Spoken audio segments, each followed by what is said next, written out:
So the Roy Keane and the Alfie Haaland feud was reignited over the weekend. We can bring in a reporter here from talkSPORT and presenter Matt Scott for more on this. Good morning. Tell us. Yeah, that 30-year feud reignited between Roy Keane and Alfie Haaland. So Haaland's dad was obviously at the game, obviously unhappy with how things played out between Norway and England, whether it's his son being penalised for pushing Elliot Anderson in the box and that goal being ruled out, whether it's the ball hitting the Spidercam for England's first. So he's really frustrated, and he takes to X to sarcastically congratulate Bellingham and the referee, claimed Norway were robbed by the French referee Clement Turpin.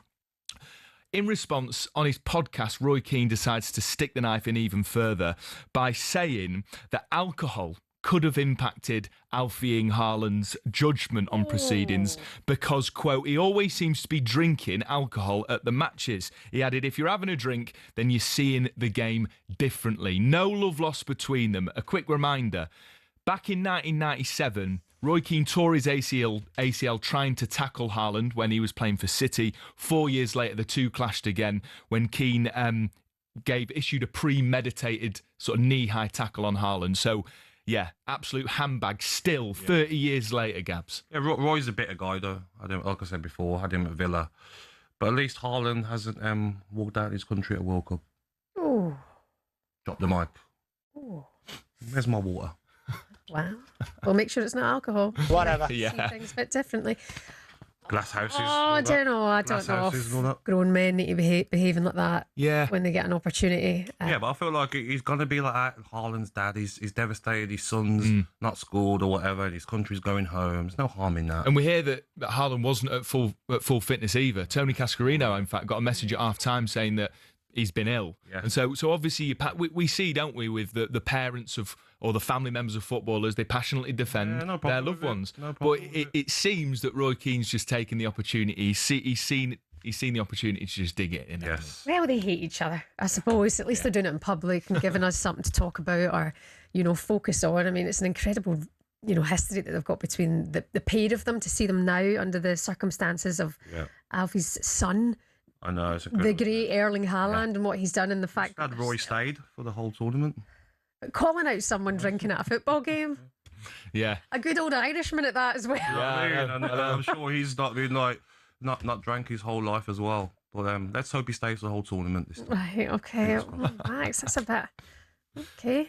Right, so spicy this morning, Gabby. It's so early. Gabby's on. Summer, isn't it? Yeah. Summer, mate. Hey, we're all for it. And I absolutely love Roy Keane. I love that from the same time. The comments? I love that he says it. And he just will consistently. He loves the drama, Roy Keane, doesn't he? He loves the drama. Does not care. I think it's will never change for anyone. It's good to speak your mind. That's why a bit of players that played under him will speak their mind as well. Absolutely. Just be merely other players that won't have anything good to say about him. You've got to have it both ways, haven't you, Gabs? Exactly, mate. His managerial career wasn't great. And the Norwegians are absolutely fuming after crashing out of the tournament. Why? Alfie and Haaland took to social media to blast officials, claiming today the referee won. That's how I feel.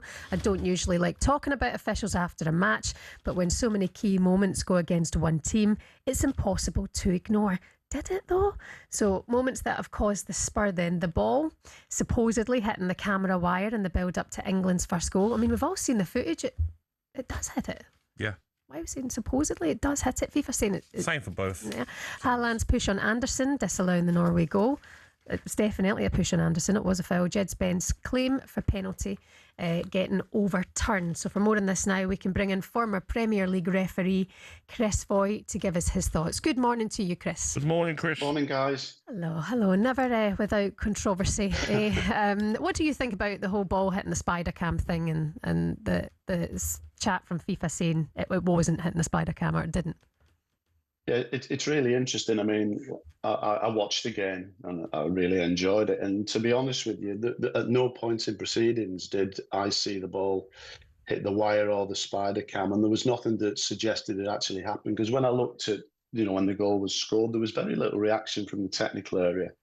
And you think to yourself, it was only later on that people started talking about this, and quite clearly over the last 24 hours, it's gathered momentum. But FIFA have been very forthright in their view. They've put a statement out. And what they're saying is that at no point was there a snick in the ball. There was no noise from that. It didn't touch the wire. So I suppose we have to trust the technology on this situation.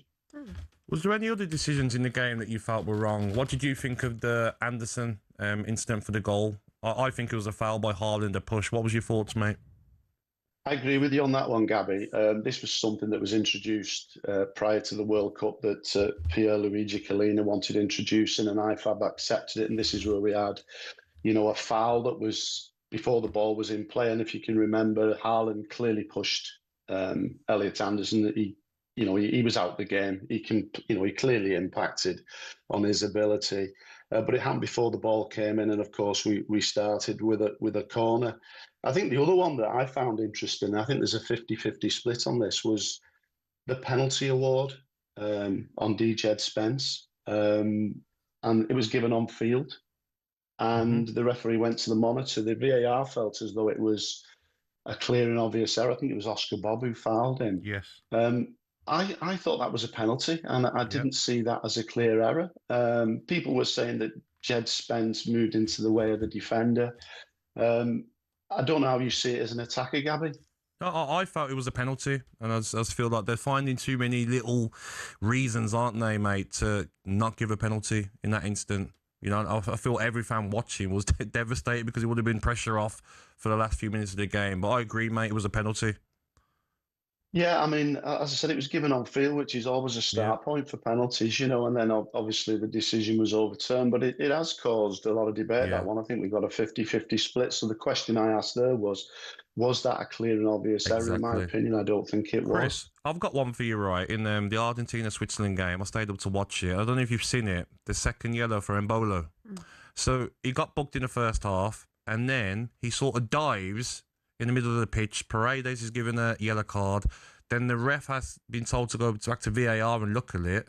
And because Embolo dived, he cancels the Paredes yellow card, gives Embolo second yellow and sends him off. The Swiss bench were fuming. But is that the right decision with the new rules?